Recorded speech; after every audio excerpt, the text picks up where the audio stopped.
Fight me. So now, I want to take a brief moment to talk about cornerbacks, and in particular, recruiting cornerbacks, all right? So, everybody is in agreement, except maybe for me, that you need 6 foot plus corners at Oklahoma. And I had this whole bit about Parnell Motley and how he's a 6 foot corner, and he's probably your best corner. You know, I know a lot of folks don't want to believe that, but that's just statistically the truth, and he's probably going to start opposite Trey Brown next year. However, you are seeing Lincoln Riley and the defensive staff give offers to the 20 and 21 kids, and most of the corners are 6'2", 6'3". They are all over 6 feet tall. They're all long. They're rangy. I have forthcoming interviews with a few of them that have offers like Jahquez Robinson and Ryan Watts and a few others that I'm really excited about. Also, look for this Danielson EK video that I'm going to post here pretty soon. I'm excited about what they're doing, but what Lincoln Riley and what Alex Grinch and what Roy Manning have done is what Brandon said they were going to do on the Young and Drum podcast, which is, hey, you're going to have to be big, long, and strong to play corner at Oklahoma. And that seems to be the kind of guy that they're recruiting, and I know that's music to a lot of y'all's ears. For me, I just want the kids to be able to play. You know, I don't necessarily think that being under 6 feet tall disqualifies you from being a great corner. And I know that this basically has made most people in the comments their favorite whipping board, Brendan Bookie Radley-Hiles. I don't get it, because that's a 5-star corner who didn't play corner last year, and all of a sudden you want to write him off, but you're hung up on the 5'9" status, and you're going, how does a 5-star, how do you make a 5'9" guy a 5-star? And I can submit to you, maybe it's because he was a great cornerback playing man-to-man. You know, I mean, this is a guy that went from playing at Bishop Gorman to IMG Academy. That's not easy to do.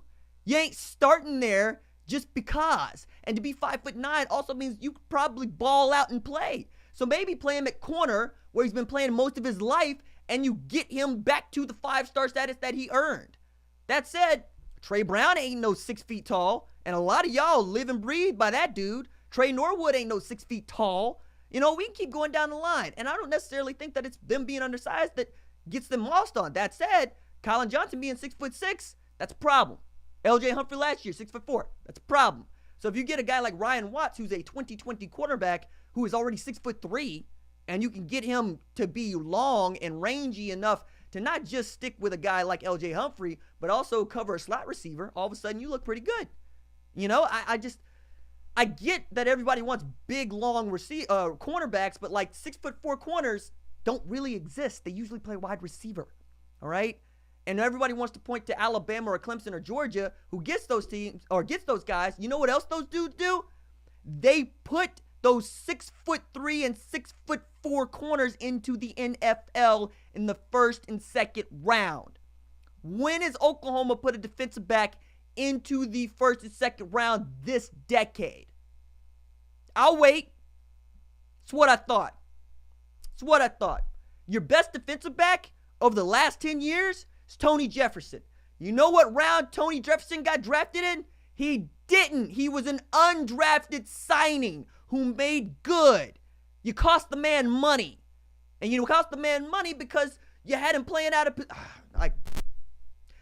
I'm saying that if you want to go and you want to recruit these 6'4" monsters that are unicorns, kind of like defensive tackles who are monsters who are unicorns, you're going to have to demonstrate that you can do more with the guys that you have, which means that you need to turn this 4- and 5-star talent on the roster into some world beaters.